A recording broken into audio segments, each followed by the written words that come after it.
All right, welcome to your whatever daily nightmare scenario here. We're going to be trying a 8-inch by 10-inch scene. It's going pretty large for me. I don't usually work that large. It's usually quarter and half page pieces, or maybe half page slim line or something like that. But occasionally we do break out into the full page, or even something like a 11 by 17 inch piece.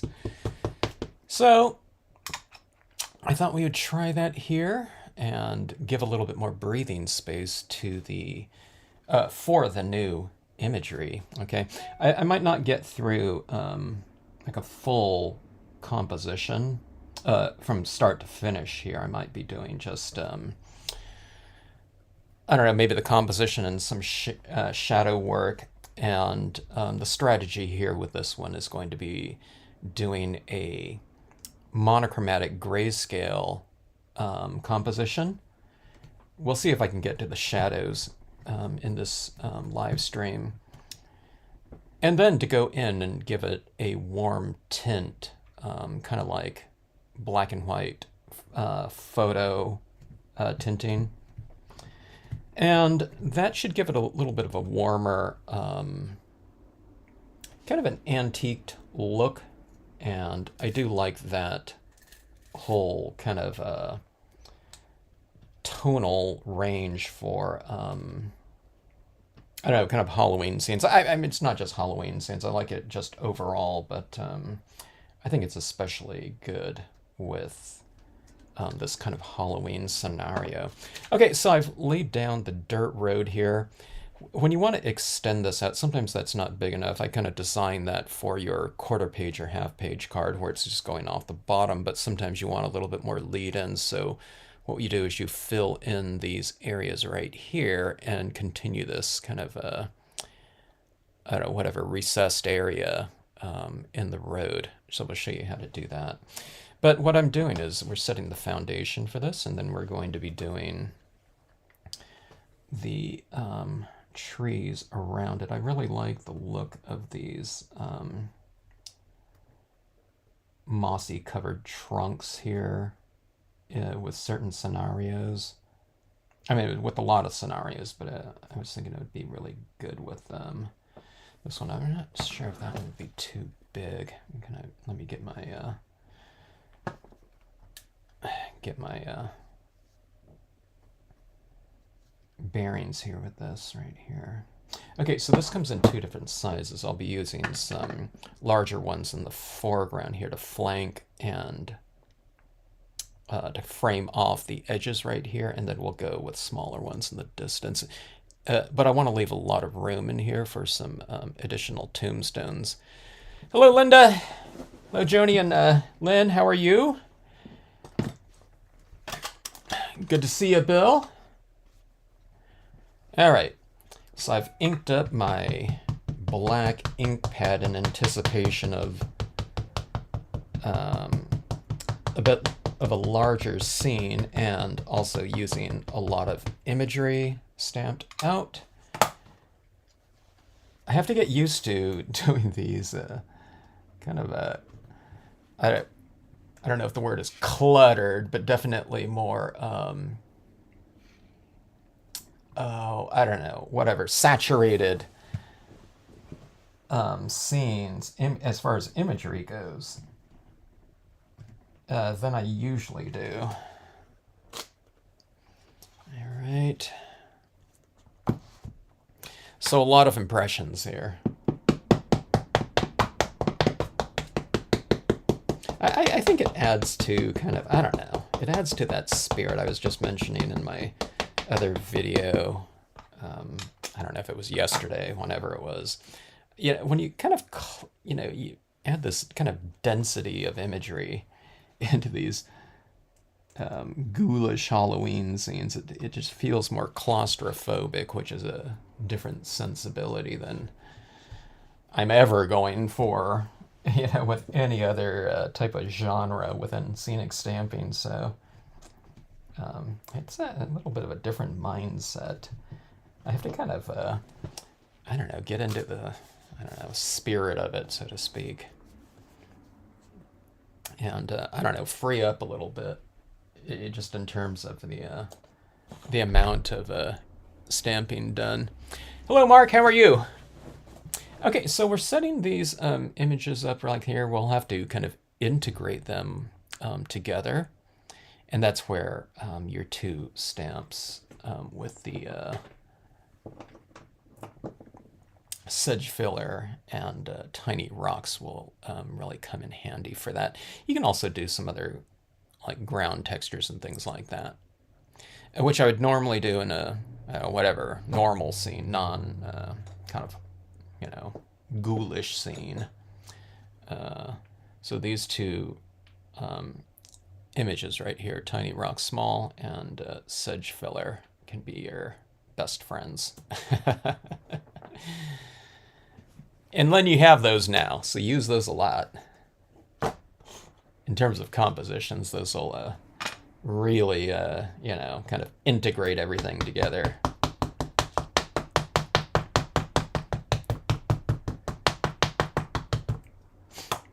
And don't lose that tiny rock small, but if you do, you have a backup.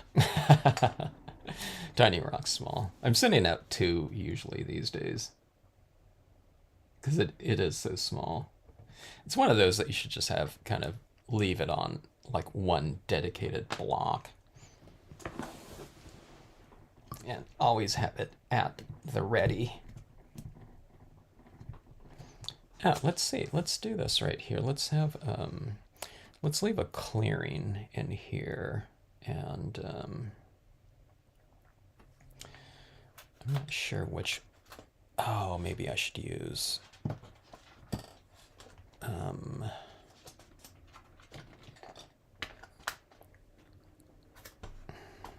this little church in the woods. Let's see, let's go like that, something like this. Anytime you do a structure, what you're doing is these trees could be any size, but anytime you stamp some kind of structure, or there's like a animal or person or something like that, you're really kind of establishing the distance that something is going to represent in there. Because right now, I mean, these trees could be really huge, or, you know, they could be, you could stamp a person right next to it, and it's just, you know, they're, I don't know, whatever, 20 feet tall or something like that. But if you put a little house next to it or something like that, that's on the same height as something else in there, yeah, you're establishing kind of a reference point for that. So keep that in mind. Okay, now with these trees here, I mean, I could stamp it a little bit lower if I wanted to, because I am going to put a canopy of a bunch of leaves in here. But generally, you don't want those like too far down in here, because it'll end abruptly, okay? And then you really have to fill it in, you know, really dense. So like I said, I mean, you can do it a little bit, but I would have all of these different types of trees kind of running off the top of the paper like that. All right. Now, if I was doing this on like a vellum technique or something like that, I would put additional trees in the background in here, but I don't like masking all of these off and then stamping some other trees in there like that. I mean, I could do it another way. I could do like a second impression right in here, maybe mask off a little bit or something like that, or just use one of these trees and mask off like that whole area and get something kind of in between. But I want this scene's going to be pretty dark, so I don't want to add too many lighter elements in the background there, because that area in the background is going to get darker, okay? So I'm just going to leave it as is. And then, you know, I overlapped a little bit right there, but again, you know, canopy of leaves coming down, so it's not really going to matter. So yeah, I'm a lazy stamper, so I don't want to be masking off all these individual stamps like that, you know what I mean? Like masking it's like a type of tedium that I'll do if it's some easy masking, but, you know, if it's a little bit more involved, you know, it might require an extra, like, you know, like 2 minutes of work. Forget it. If you have like these things, some people just have the masks already cut out, and then they just, if it's an unmounted stamp, they leave that mask in with the stamp, and whatever kind of organizer they have. And then so you can always, just pull it out and you just lay it down there and you just, you know what I mean? You can just use it. You cut out the mask once and you can use it as many times as you want. But I don't. I had it for a couple things, I think, at one point in time, but I don't even know where they are now. All right, so let's see. Let's do this right here. It's going to be this little kind of haunted little church, abandoned church in the woods type of thing.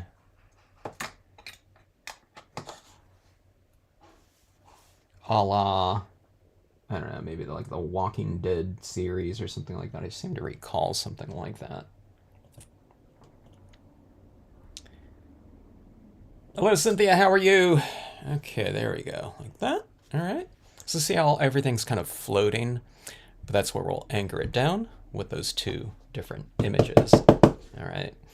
But we'll add in the tombstones first, and we'll get kind of a better idea of where to place the different kind of, I don't know, whatever. I just got a notice on my computer. It says your disk is almost full. I need to toss out a bunch of the these recordings that I've done. They on this it saves on my computer these live streams. Actually, give me a second here. I don't want this one to. I don't want something to happen to this live stream here. So let me remove some recordings here. Let me see, where are they? I don't even know where they are on my computer here. Okay, here we go. Ecamm Live recordings. Yeah. There's a gazillion recordings here, and they're all taking up a huge amount of space.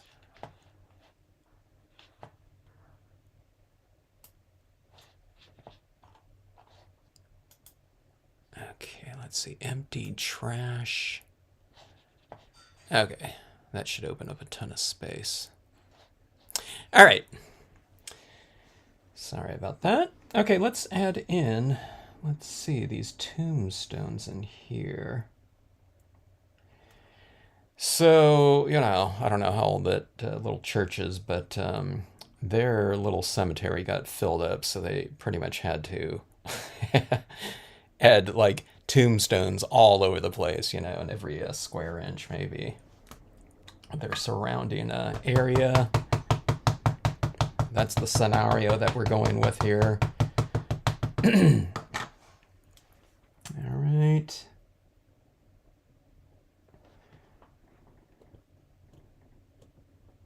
I don't know. Maybe this is just the cemetery for that local area.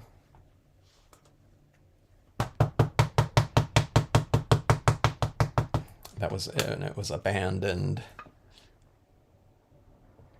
We'll go a little bit skewed in terms of my placement, so I'm kind of angling it, one way or another, just to kind of give it that little bit of a feeling of maybe unease, or just to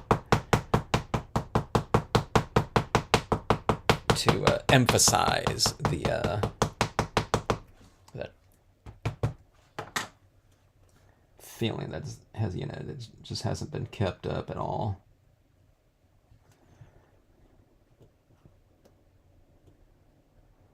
All right, I think that is enough for that one. Sometimes they say you group things in groups of 3. Yeah, my wife cut my hair the other day. It was way too long.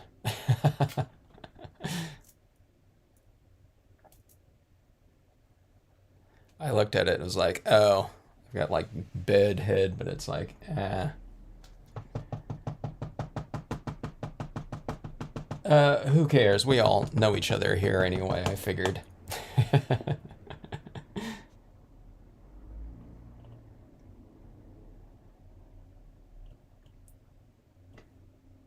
Okay, this is the smaller tombstones. It's just kind of flip flop, but these ones are like in a, I don't know, they're probably like, it's like a 70% version.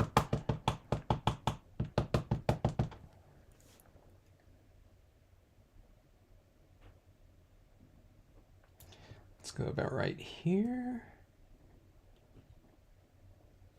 All right. It's given a really different look with these tombstones. I've done the like scenes kind of like this before, like several times, but I just didn't have the imagery, for it, and as far as the tombstones go, to make it look really kind of, whatever, whatever, haunted or, well, not haunted, but I don't know, just the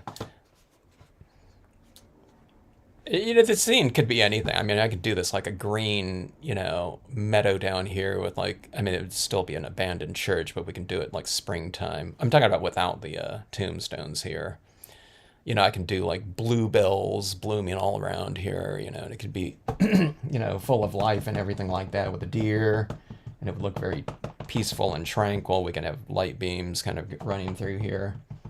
But it would seem that these tombstones really kind of, they lock it into a certain, whatever, spirit feel, right? All right, let's go with these. Now, see, this is the masking that I'm fine with.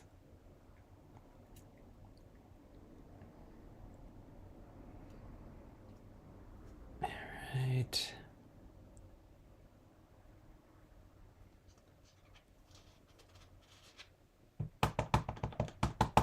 I have thought at times there is this masking fluid called Frisk, and I have considered that in the past. I don't know if I even have any of it, but what you do is you just paint it onto your imagery or whatever areas that you don't want to be, covered up. It's oftentimes they do it with airbrush painting. You frisk over something. It's almost like rubber cement, you paint it on or something like that, and then you can peel it right off afterwards. And so it's a liquid mask. I've thought about doing that type of thing in the past with these types of scenarios like this with these trees or any type of tree trunks where you might want to stamp something in between them. But I don't know. I just never got around to doing that.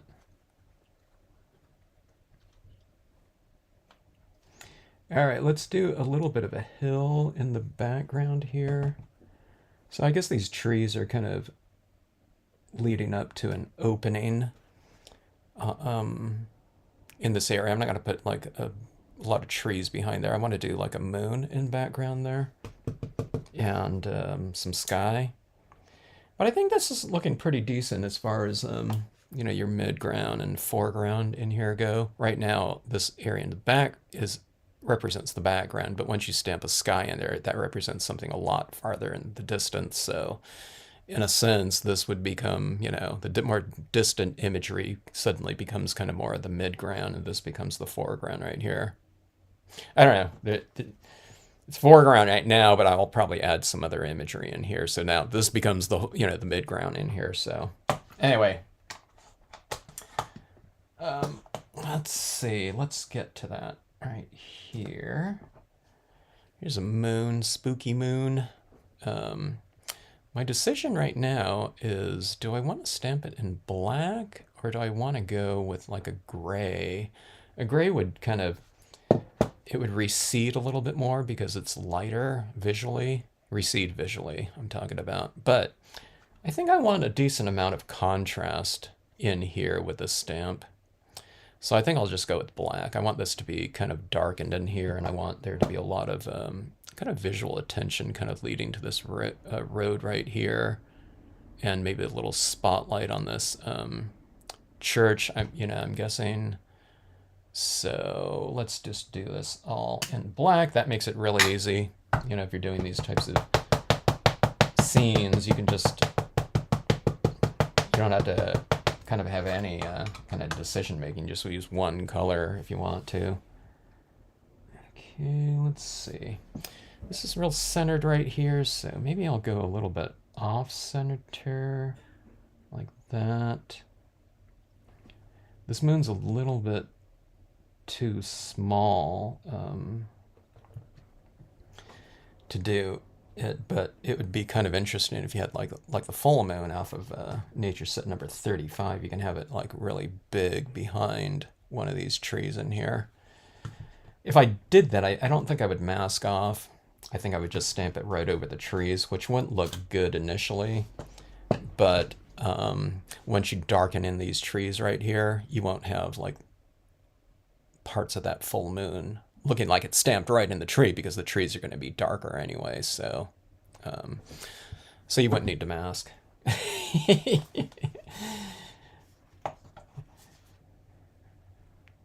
You say, man, Kevin just really doesn't like masking, apparently. Okay, I think let's kind of tie this all together. I need a little bit of a horizon line in here so that I know how far to stamp my filler cloud stamp right here, the spooky cloud right here. I think I gotta, before I forget, I got this little lint ball off of one of my pads when I was doing this last time, so it stamped out that little thick little lint ball with every impression. It didn't really matter, but it's kind of like after I watched the video, I saw that. It's like, oh, some of my old ink pads are really starting to disintegrate on me, the foam.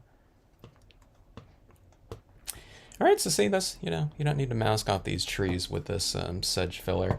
If you're using this sedge filler with like a pigment ink pad or something like that with a lot of thicker ink, you might want to kind of just, after you ink it up, just kind of wipe off a little bit off the edges like that, just so it doesn't give you this really prominent edge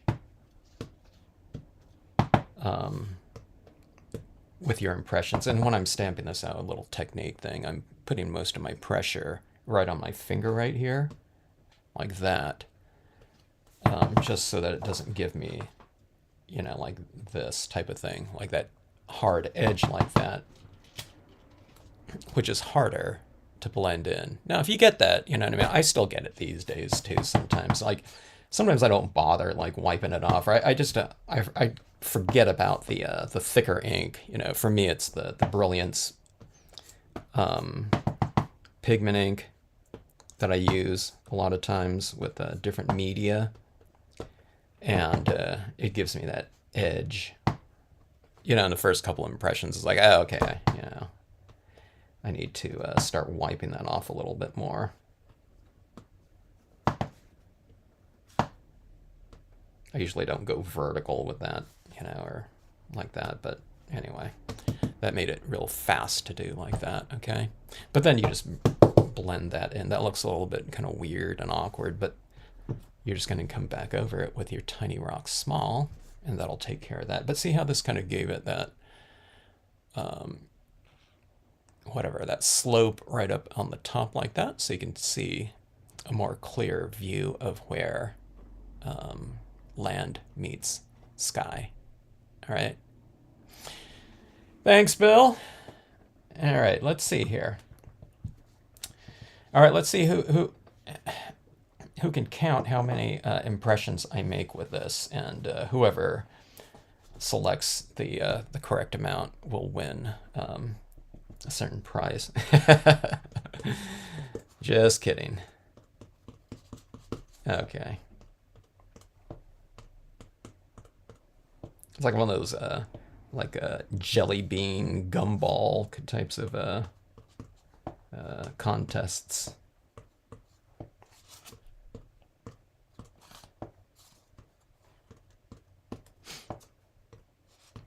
But as far as instructional purposes go,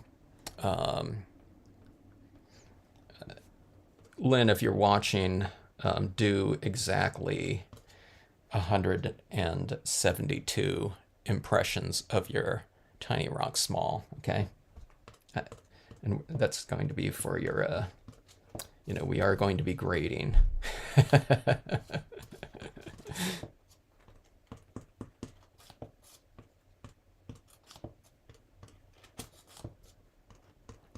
See, as I'm putting a little bit at the base of the trees right there, and that kind of, it's a little bit of a head start on like some shadow work, okay? Like that. See, it kind of grounds the trees a little bit, going like that. It's a little bit more clustered right in there. I mean, it's in the background, it's in the foreground like that. I just think it kind of ties things together a little bit more.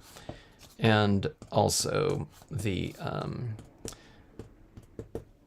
with that sedge filler, like I said, I do get, this type of thing all the time, okay? But then I just, I even it out with this. And then we're going to be doing it again with tone. And then white pigment ink on here, so... You know what I mean? Even if it's not looking like really blended and, smoothly, whatever, incorporated, there's still a lot of technique that you do on this. So, don't worry about any of that at this point in time. Because it all kind of gets remedied anyway.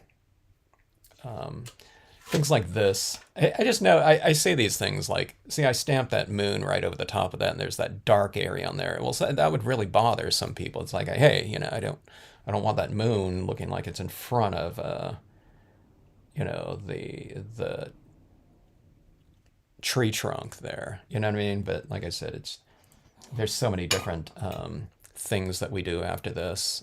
So kind of, if you kind of just go with the technique. All of that stuff is just, it's kind of designed, as far as the way that I use the stamps, it's designed for just kind of like ease of use, okay? Or at least it's like the reduction of tedium, okay? So things just don't have to be kind of done precisely really at any given step, maybe towards the last steps, you know what I mean? I like adding in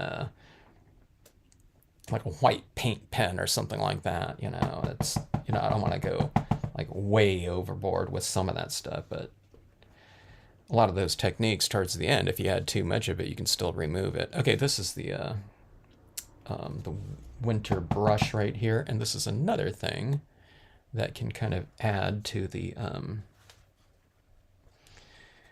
I don't know, kind of textural incorporation or whatever you want to call it, something like that. Now you're putting something else in there.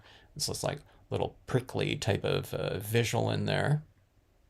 I mean, I designed it more for like winter types of things, but you put these kind of, little sharp little elements in that like that. It kind of lends itself to kind of this feeling of like beware, for your Halloween scenes, like that sharp and kind of craggy, is a good thing here. All right, let's try out our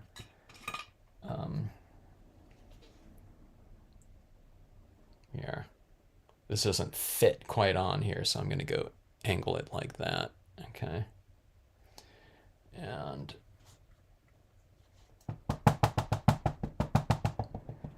it's a cloud, but you can also use it as just like tone to emphasize the moon right here as your light source. So I can go like that, but I can also just kind of overlap that same type of thing. It's almost like the stamp called the tonal applicator.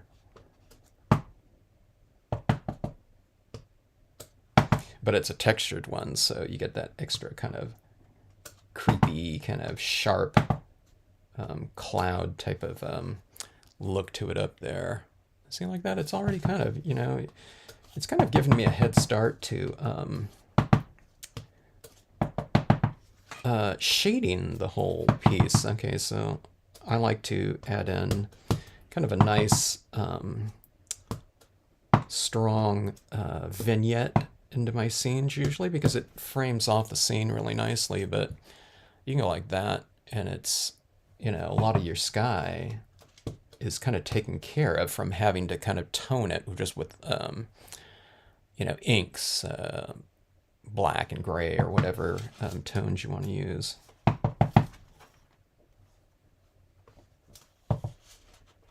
And maybe I'll do myself a favor, and here I'll add a lot of this in here.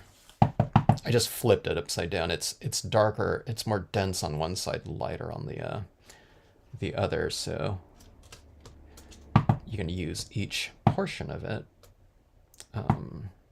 If you're not stamping it a little bit more sparsely, which is the way that I use it most of the time, but in a scene like this where it's kind of like dark and dreary and everything like that, and the scene's going to get kind of dark, then I do tend to, you know, use it and overlap a lot with it like that. Okay, so yeah, I mean, that took care of a lot of lighting. Kind of lighting, whatever, strategy,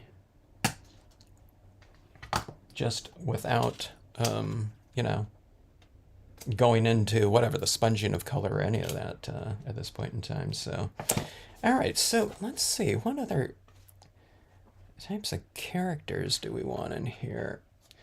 I have this overhanging branch. I want that in there. But I also want like more just leaves, like a big thick canopy of leaves. I don't want everything too bony and skeletal in here, because I want areas to get kind of more filled up too. But let's see. Let's do a few of these things in here, I think. I haven't stamped out the Grim Reaper yet. Oh, here's that that bride right here. I haven't stamped out the bride yet. Let me see if she's going to be dark enough. You know, she's wearing this like wedding dress.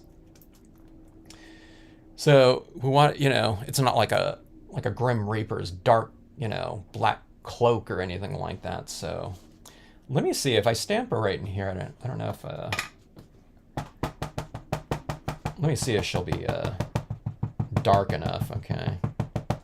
In here, I might want kind of more airy space around this image, but let's see. I did try to bring in some tones into it. I think she'll be fine right here.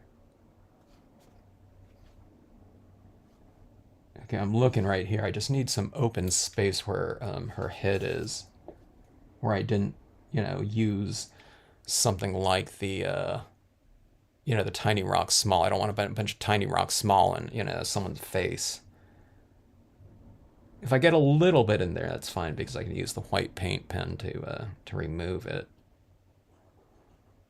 But she'll be like that, walking down the road. It's not something you'd want to see driving down the road, right? Kind of that bride on the side of the road. I'm going to do this too, I think. I'm going to do the two of them here. I think that'll be nice. We'll put the skeleton walking the dog like this. Ideally, probably as far as scale goes, he would be a little bit behind her. But this, it just fits right in here. I have this open area right here. That's the way it turned out, so we're just going to go with it like this. At this point in time, I'm just going to start taking liberties in terms of scale, I think, too. In the spirit of the monster maps that we did last year. Started doing everything. It's like, okay, let's have like characters like small here and bigger in the background. Doesn't matter. You know what I mean? And that was like really fun, a fun way to work, where you're not worried about that type of issue. I mean, this might represent something a little different because we do have larger things and smaller things in the background, but at some point in time, you just kind of let all that go and just kind of, it's like free for all. All right, let's see here. Let's get a little bit, add some variation in here with some tombstones. Hello, Jeannie. How are you? You like that sky, huh, Bill?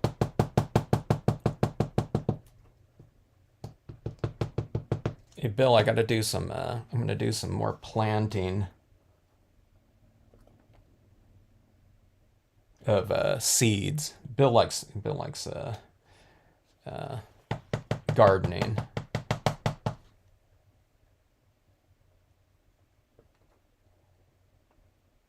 All right, let's see here. A couple of these crosses right in here. Go like that. Man, that really, I don't know, every time you add one of these like little elements, even though there's a gazillion of these things, it seems like it really changes things. I don't know. Not changes, but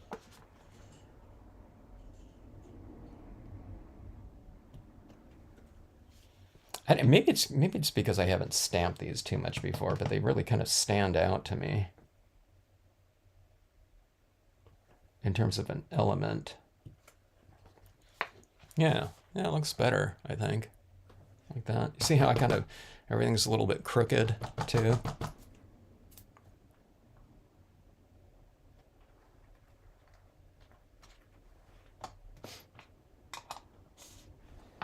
If that might bother some people. It's like, hey, I need everything like perfectly kind of like straight or something like that. Well, like these stamps will kind of remedy that for you.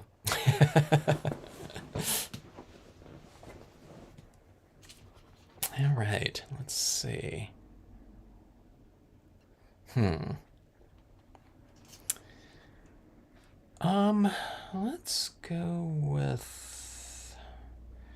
Let's go with those leaves up top, and let's see if those are going to. I changed my mind. Okay, so I want to add in a bunch of grayscale toning and shadow work in here. I was going to stamp this right now, these leaves, and really cluster them, in a lot of the top portion, maybe coming in from the sides too.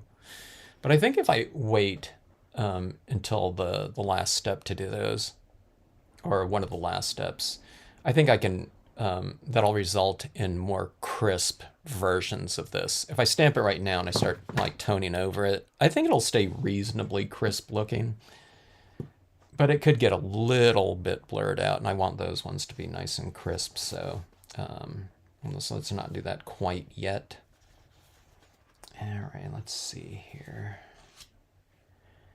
Let's do a couple of these kind of overhanging branches, though. I think this will look good in here because it's like it's this spooky branch, and it's like this little hand kind of reaching down like that.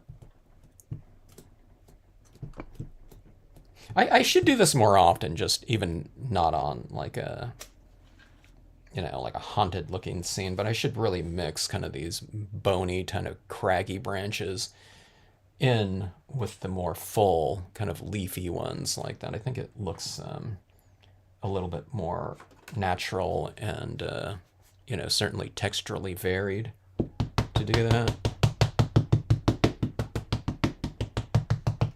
I don't know. I usually don't do that. I don't know. I don't know. First of all, I don't have the spooky branch on my desk all the time, so but it has occurred to me at times in the past. And just because I'm doing it so often, you know, adding like overhanging branches and things like that.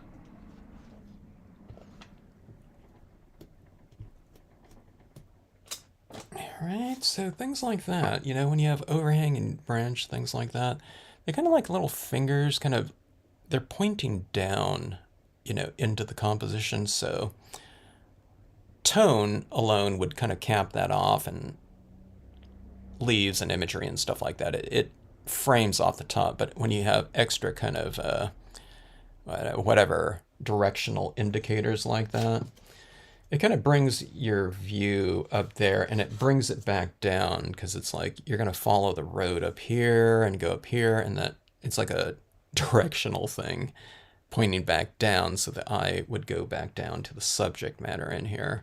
You know, little things like if you had some kind of thing over here, you know, and that was like the main subject matter, you know, or something like that. It's a deer, you know, in a non-Halloween scenario without skeletons or something like that. You can kind of do like something subtle. You can kind of like angle those branches, you know, just, you know, instead of having it just hang down like that, you just angle it a little bit more that way. So it kind of everything kind of goes in that direction that, you know, where you want your viewer to look. You know, there's little subtle things like that, you know, that you could do. I'm not saying that I do it all the time, but you know, sometimes when I think about it, I'll do those little things like that. You know, if I think about it, which I don't all the time, you know, or it's like later on I might think, oh, I could have done that, you know, yeah, who cares? I don't know. I don't say that too often. Because like when I'm done with something, it's like I don't really ponder it. Unless I'm doing the same composition again, or a real similar one.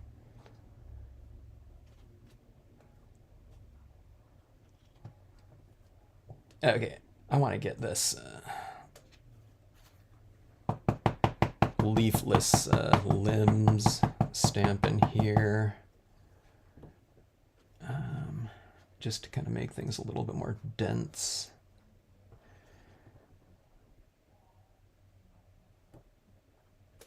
Okay.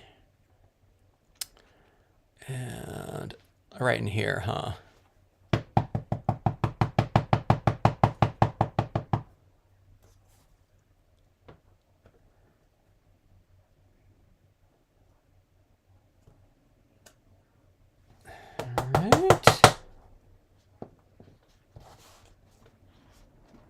I don't think I'm going to have too much work to do on here, or you know what I mean.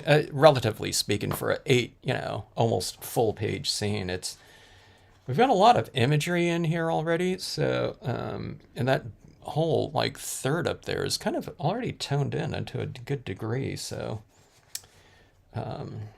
yeah. So I think that's pretty good in terms of kind of setting me up for a little bit, you know, an easier time. Or it's not, you know, a faster time adding the tone in here. So I think I'm gonna let me get a little bit of this done right here. Let me see here. Actually, kind of a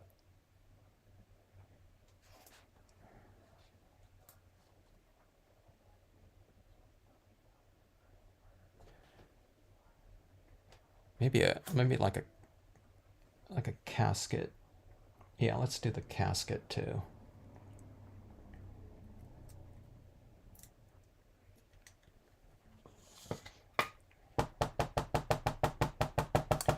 Like in scenic stamping, if you're ever kind of you've stamped everything out and that, you know, it's just kind of missing something. Usually, like this unearthed casket could be the thing that would just like put that finishing touch in there for you. All right, let me see.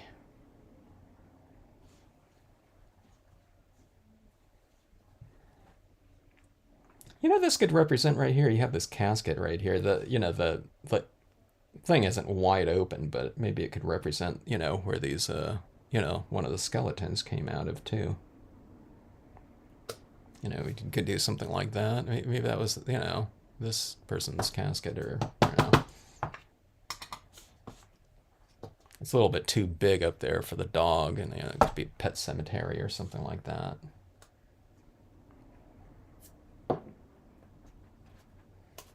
Yeah, okay, I was gonna do this, but I think I am gonna add this one. I'm gonna add this one right down here, like this. It'll probably have some additional like bushes or brush right in here at the end.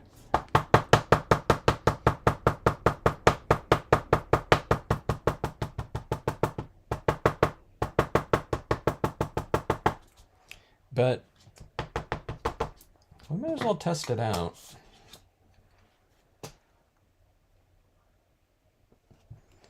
Like this right here. Maybe someone sees it, someone doesn't, you know?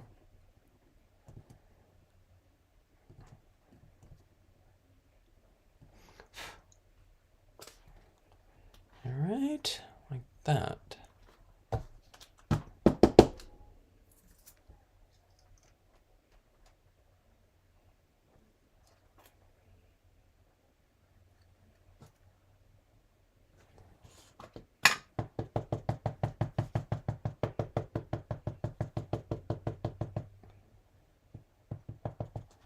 And a rising hand too. Put it. I feel like I'm doing those things in the desert series, like the spider or the scorpion or something like that. It seemed like out in nature, like those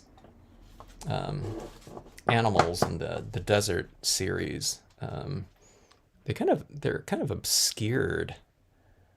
And I don't know if that's the case with this, but I don't know. It seems like that sensibility is still similar with this, which is why I feel like I can really add a bunch of these elements in here without it getting or feeling like overly cluttered. I guess that would be the thing. Overly cluttered. I mean, it's certainly cluttered in here, but I don't know. I don't feel like it detracts from the scenario here. I'm kind of softening up my paper towel here a little bit. And I just kind of rubbed that a little bit together like this, by the way. I found I was doing that subconsciously. All right, so let's see. I can just go in with black here. I think I'm going to do it with, I think I'm going to go gray in here. Let's do a layer with the London fog. The London fog is really it's a real light gray, and yeah, I do have a re-inker for it. I wasn't sure if I did still. Well, let's get kind of the gist of our lighting scheme using a little bit of a lighter color than black. Hello, Patty. How are you? Hello, Megan. Okay, so let's just go with re-inker direct on applicator. Your precision applicators, right? AKA, you know, whatever, Bounty paper towels. Right here. Okay, so remember, you know, when you start off with lighter tones, this is what I do, okay? Everyone probably has a different approach to it, but when I'm starting off adding something darker onto something, well, I don't know, this black is darker than this gray right here, but this is the darker area up here. See, I start in my darker areas like this, okay? And, you know, where that application of it isn't going to show up that much. And then I start blending this in like this, okay? And I think some of that black ink that I laid down for my impressions is still a little bit moist, so this is probably putting some of those impressions back into solution, and it's smearing them, okay? But it's smeared in an area that's dark anyway, so it really doesn't matter because it really doesn't show too much, okay? So as this gets drier on here, I'm applying less ink, okay? It's kind of dry right there, right? So that when I start moving this into my, here I'll start tapping too instead of like streaking across here so I don't totally smear something in a lighter area where it's going to show, okay? But I'm applying a drier version of it. So it's going on a little bit lighter and drier, so it's not going to smear, and it's not going to leave, you know, a super dark mark either as I'm applying this in the lighter areas, okay? Now when you start applying light, what you do is you apply it in the lighter areas first and you work out. So darker areas, dark areas to lighter ones. And when you're working with white, like white pigment ink, you work in the lighter areas and work into the dark, okay? So, okay, so on this area down here, I mean, there's no change in value or anything like that. It's just, you know, it's all the same imagery just stamped over white. But I am going to create shadows with these trees in here, so that area is going to be darker. So I'll start applying it in here first, okay? In the areas that are going to get darker anyway, I like to do the four corners darker too, so I'll apply it right down here.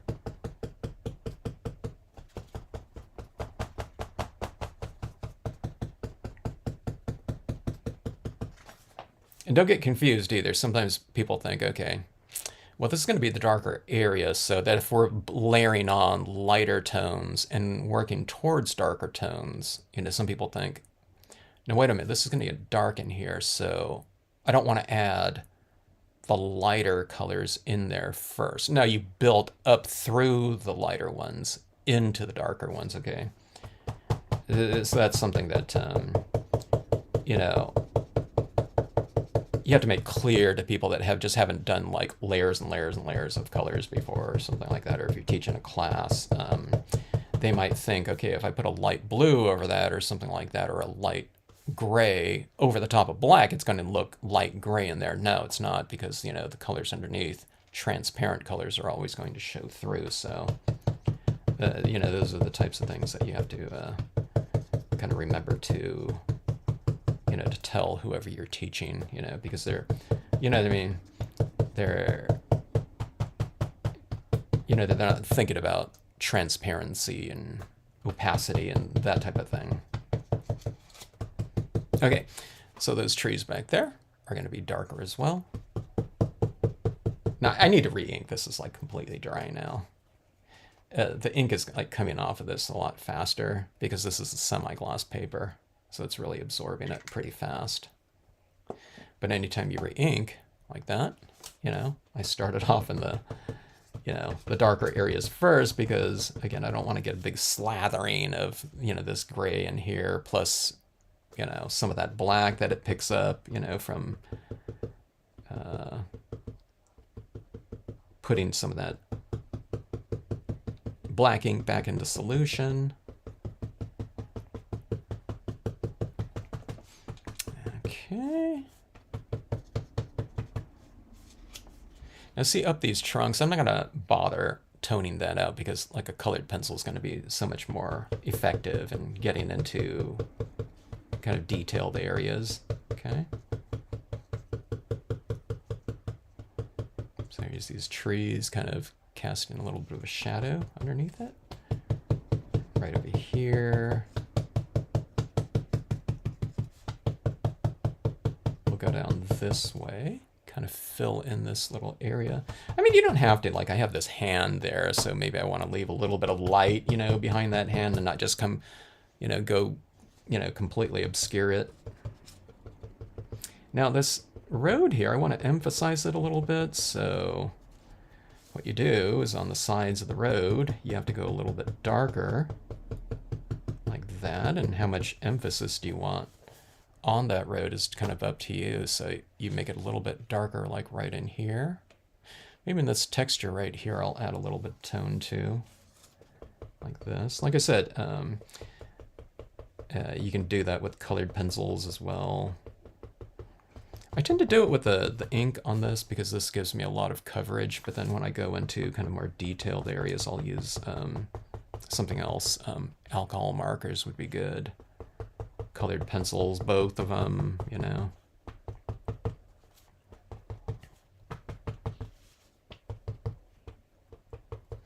Okay, at the right underneath this little church right here, see I kind of grounded it with a little bit of shadow work in there too. One of the fun things in this scene right here too, if you make your shadow areas kind of dark enough, you can do those little, you know, those little spooky kind of eyes, you know, looking out from the darkness type of thing, you know, with a paint pen, you know, draw a little couple dots together, you know, so it's like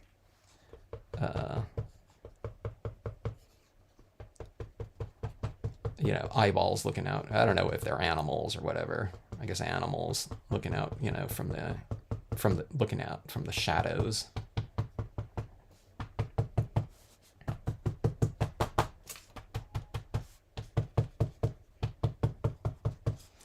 All right, but I think that should do it. Let me put a little bit around those tombstones there.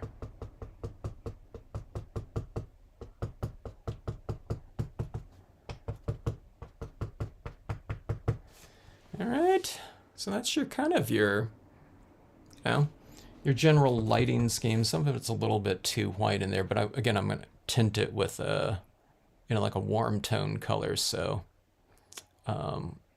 that'll take care of that. And then I can go back in, and if I want to add in more gray, we can do that. Hello, Laura, how are you? And Bonnie, good to see you. Thanks, Bonnie. All right, let's see. So these two are just out for their, you know, kind of evening walk, you know, having a good time. She's actually carrying a little rose right there. I should ink that in with a paint pen afterwards, you know. This guy gave her that rose right there. So it's not a spooky scene, it's a romantic scene.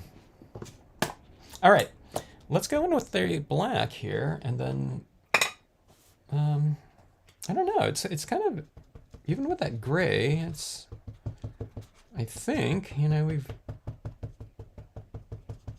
have a pretty good kind of lighting scheme in here right now. That black is, yeah, it's quite a bit darker, I guess. Right up there. You know, and again, I'll want to tweak this a little bit, I'm sure, after I get in my other tones in there with warm tones. But, you know, I would say, like, I don't know, whatever, 90% of the shading lighting scheme will be done. I don't know, it didn't take too long. I'd always recommend, if you have a big piece of paper like this and you're doing a lot of layered saturations of like dye-based inks, is to go with, you know, to employ your re-inker on, you know, in this case it's a paper towel, or you can use a sponge or whatever applicator you're doing. It just makes things go by so much faster. And by having, you know, a decent amount of ink to work with, the blending is like, it's smoother because you have more moisture to kind of move around on your scene. And just start off with a light tone, you know, so and it'll just make your life go by so much easier. your stamp coloring life.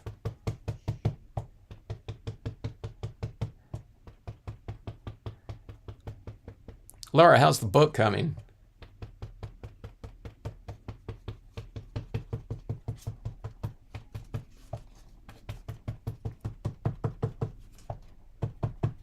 Or the, rather the, more specifically, the illustrations.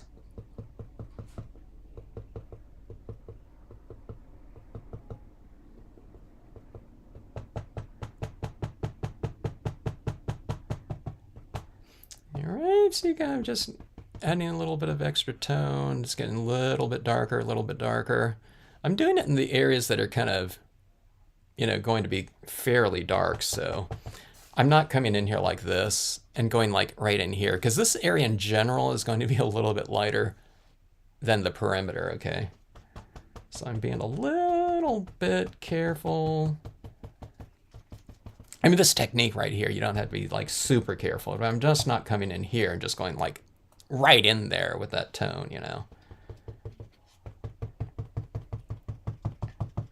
Because this is like, this is like what I'm applying here, right there. It's like, I don't know, it's like a one dab. It's like a 1% or 2% gray or something like that. Okay, but if I ink up right here and I make my first move, you know what I mean? That tap right there is a little bit darker than this one. I don't know, this was like a 10 or 15% tap, okay? I mean, I can tap lighter too or something like that. It just depends on how wet your pad is. But if you just kind of take it nice and incrementally, you'll have a lot of control over it.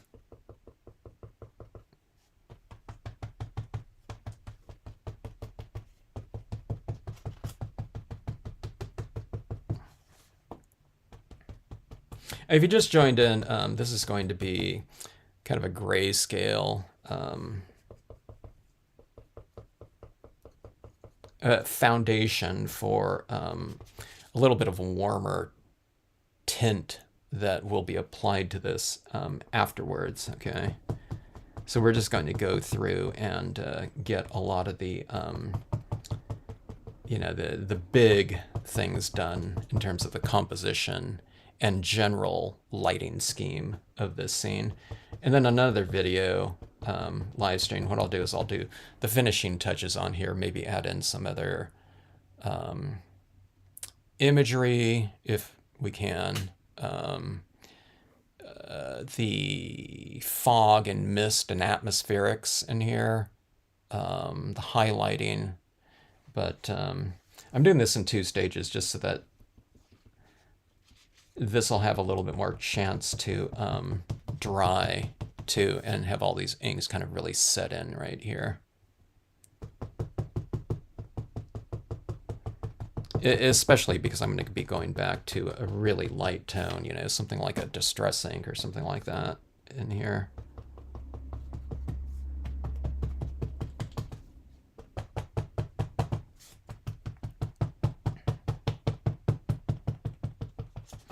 All right, so that is that. I'm trying to decide if I want to. Okay, I really want to add in some shadows into my, around my tombstone, some directional shadows based on the location of the light. Okay, and I think that.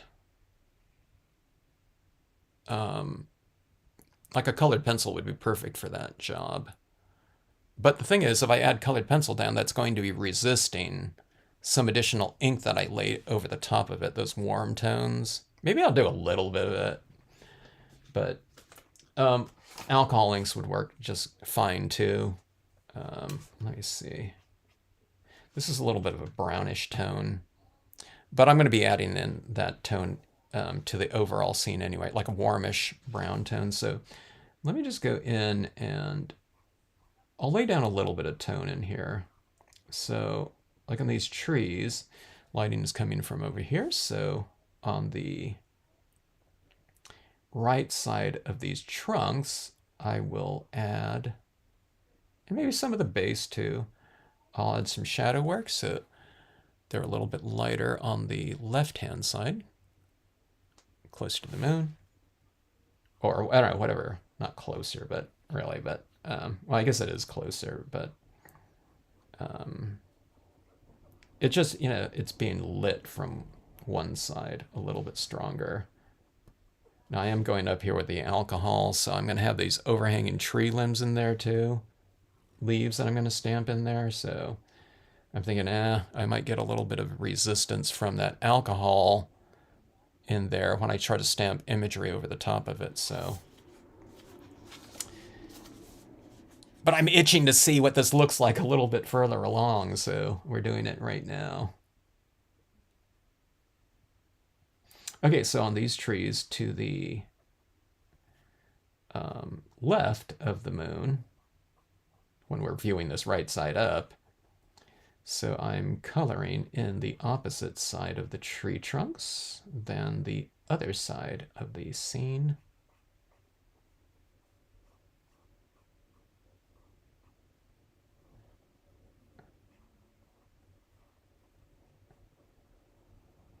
This is a brownish gray here.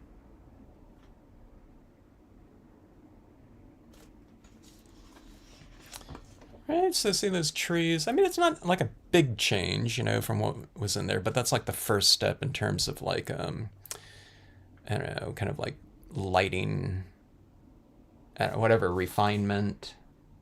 Okay, actually, I'm gonna go ahead and do some of this right on these tombstones.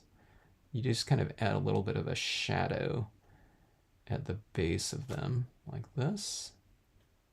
You don't have to be perfect, you know. But some of the larger ones, just put a little bit of a shadow. And that really anchors them into the scene, gives you some lighting direction, you know, just based on kind of the angles of the shadows.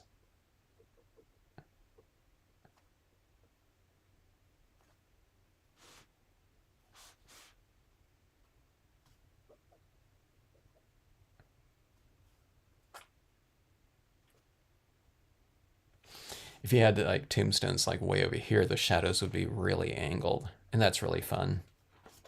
You know, when you get those really super angled shadows.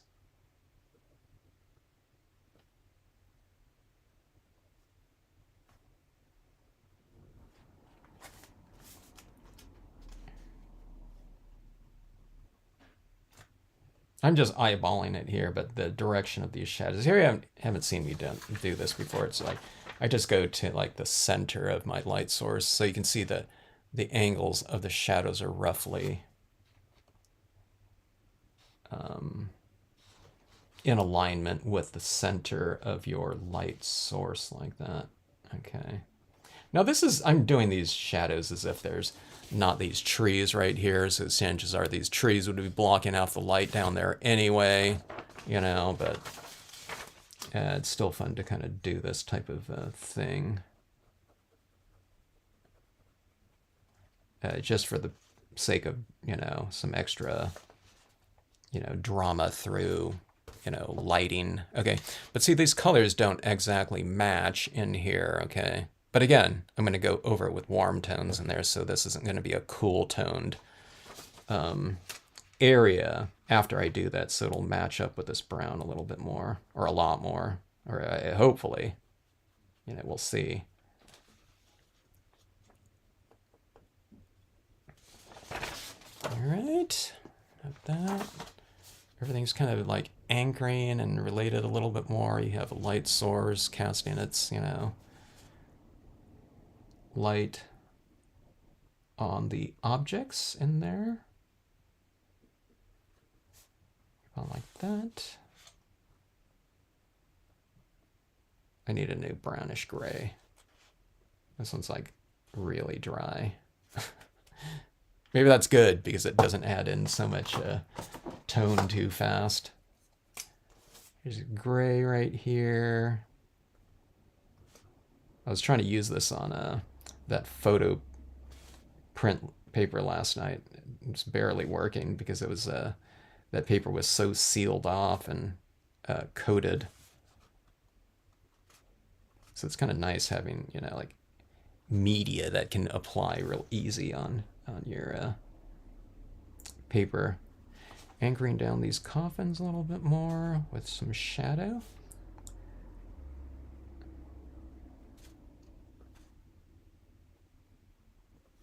Okay, our two little, our couple down there could be casting a little bit of a shadow like that. A little more at the base of the chapel. All right, like so.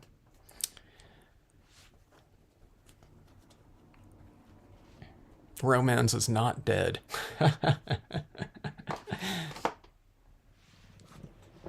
Let's see, my sister combined the 2 books into one now, so I have a total of 40 illustrations. Oh my gosh. 4 completely done. I saw, how many did I see that you sent out? Were there 3? I don't think you sent out 4, or unless you did, maybe. But those are looking really good. That's a lot of illustrations. Hello, Nadia and her children. Good to see you. Thanks for joining in. So that's our lighting scheme right there. I'm gonna just go and color in some of these areas. If anyone just joined in, this whole thing is going to be tinted a little bit more with some warm tones after this dries. Now this is dry to the touch. It's not like wet or anything, but it's a little bit moist, okay? And I plan on putting a pretty big slathering of a very light color over the top of it. And if I try to do that over the top of it, it's going to be mixing with blacks and grays, and I'm not going to be getting a real crisp, you know, like version of, I don't know what colors I'm going to be using yet. It might be multiple tones, but like something like this. If I start laying it over this, it's going to be picking up some of this ink that's not completely dry yet, okay? It'll probably do that anyway, even if this is like dry, but it'll just be less so if I let this dry overnight, okay? So those are water-based inks, so I'm being a little bit, you know, careful about not applying too much of the alcohol ink on here, and in this case, like going into this wax-colored pencil, because when you lay this down like this, that tinting of the, you know, some more dye-based inks, whichever one I choose to go with, won't stain the paper, won't transfer over the paper as easily, okay? Because it's, you know, it's going to be blocked off from this type of media right here, this one, and you know, the alcohol ink type of pens, okay? But I want to see what this is going to look like a little bit more with the, I want to develop these shadows a little bit more here.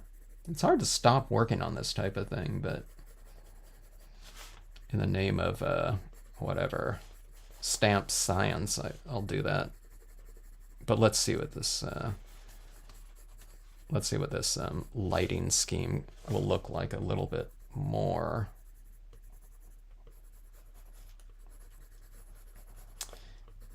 With this right here, just a black colored pencil.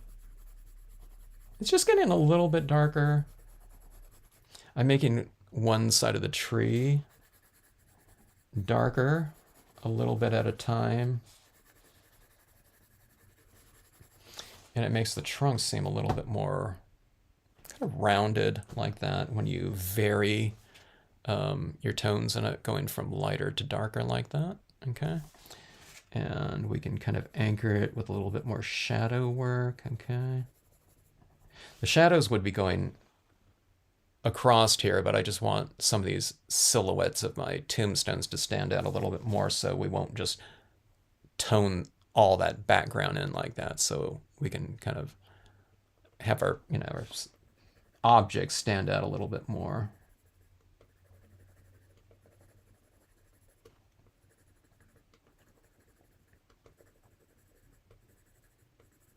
One of the things I'm always saying is checkerboarding too. So if you want your surfaces, it doesn't have to be landscape stamping, it's anything. What you do is you oscillate your light and dark. So let's take a look here real fast. So we'll go in the middle of the scene because this is where a lot of the action is. So it's going from darker to lighter, darker, light. It goes a little bit darker right here, okay? But light. See this dark, dark like that. And down here we have this shadow in here. So it's kind of oscillating. We don't just have one area of light like this, okay? So we've kind of broken it up a little bit. And then we go from side to side. It's going from a little bit darker, lighter. You know, this is darker right here. It's very subtle, but light, dark, dark, okay? So it's not like a checkerboard where everything is like super evenly distributed. But if you just vary your, you know, lights and darks, which are value, okay? Relative value of something in terms of light and dark. you'll give your pieces kind of a nice richness to them. And there's other things you can do too. There's temperature variations and textural and all that. But if you only concentrate on your values, I mean, you can really make a really super rich looking surface to any type of card. It's any type of genre or anything like that. It's just mixing things up and varying the light a little bit more. So sometimes we're coloring, but you can color and you can light at the same time by the retention of light. So in other words, this road isn't uniformly, well, it's kind of light right in here, but I'm kind of coming across here and breaking it up a little bit more. You know, here, let me just make a point here. I'll come across right here.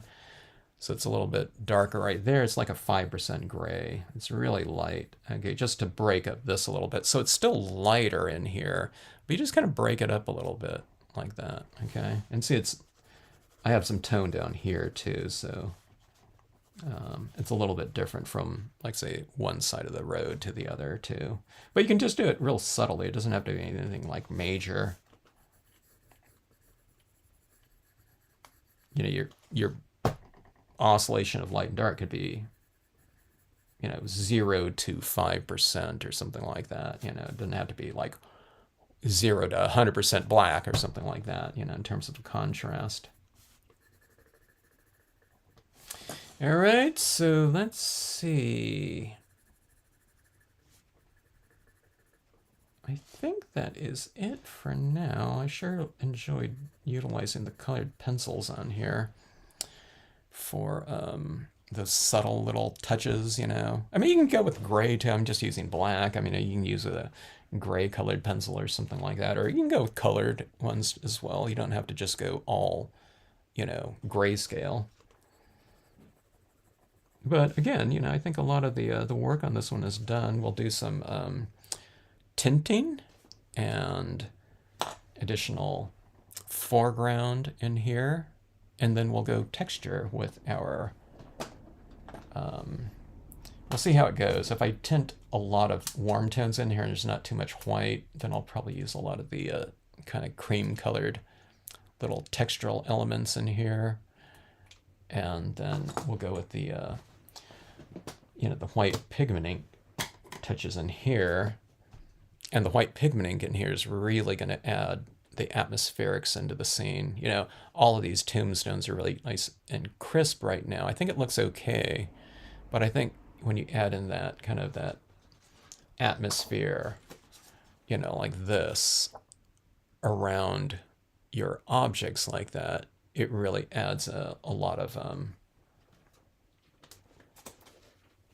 kind of emotion, and I don't know, it seems a little bit more three-dimensional, I think, when you add in like those little touches like that. We'll give our moon, you know, right up here. You can tell the difference between like this glowing moon right here and that one right there. This one I'll just put a little bit like this, maybe on some of that tree trunk right there. But the base of the trunks, I think, will be really good in there. Oh, with that. So we're talking about these things all the time, but so it doesn't matter if it's like kind of a spookier type of, you know, scene like that or anything. These little things to me still apply, and to me, it's just, I don't know. Those are the things that I find really fun to do on you know, whatever genre of a scenic stamping card we're doing. So tranquil or, you know, whatever, you know, Halloweenish or whatever. It's a same type of thing. Those little textural types of contrast can really add to, you know, the overall whatever range of a piece with variety. Yeah, I think I've only sent one or two. Yeah, I thought I saw like 2 of those scenes like that. So only 36 left to go, Laura. But that's awesome, though. That's a really nice project right there. Pine Forest next, maybe, Megan. Yeah. So, you know, when you're doing those 11 by 17s, it doesn't take a huge amount of more time because Like I would just be stamping out more of the same thing. You know, it wouldn't just go into a completely different set of images. I'd probably use other types of images in there, but you know, the foundation of it would still be these trees. It would be the sedge filler, you know, the tiny rock small, and you know, these brushy types of things in here. Unless it's going to go into the monster map where, like, you know, a scene over here is like a forest or haunted forest or something like that. Another one's like alien abduction, and another one over here is like a cave. You know what I mean? If it's something like that, then, you know, we're using a whole different, you know, collection of images. But yeah, those 11 by 17s don't take too much longer. The one good thing about the 11 by 17, like I said, if this really expanded out, this was on this side, and well, the 11 by 17 would be going like this, but let's say if this went out an extra few inches like this, you know, those angles on those tombstones really become, you know, they start to become, you know, closer and closer and closer to horizontal.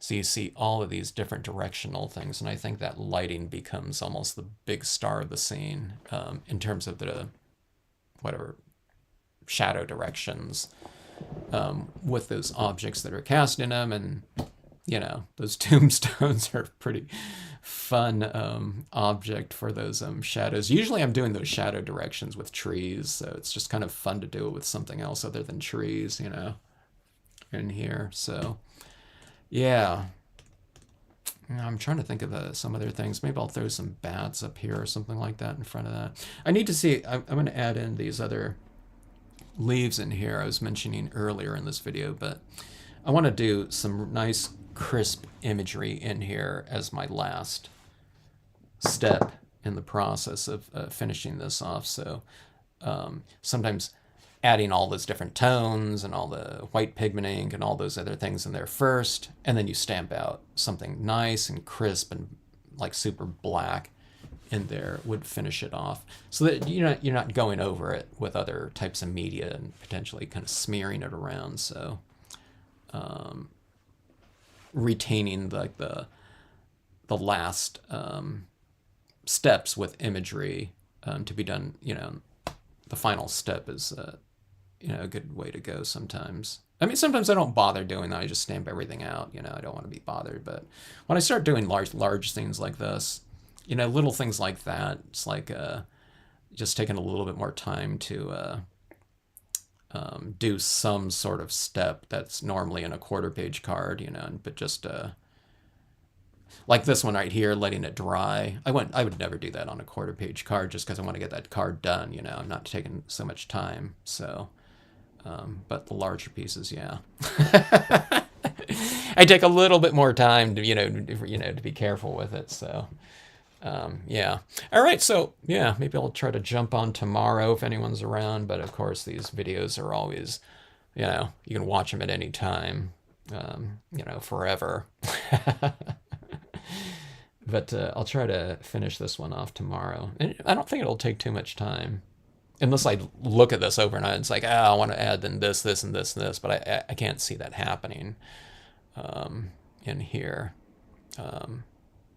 You know, because it's already really cluttered, so it's packed with information, so to speak. All right, folks. Hello, Linda. Good to see you. Just kind of wrapping it up here with whatever step one of this this scenario.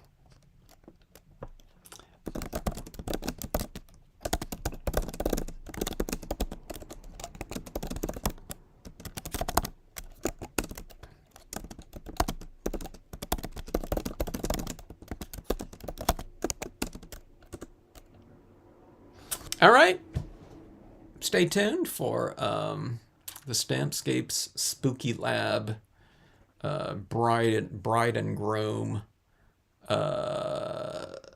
step 2 and final step, probably. Good night.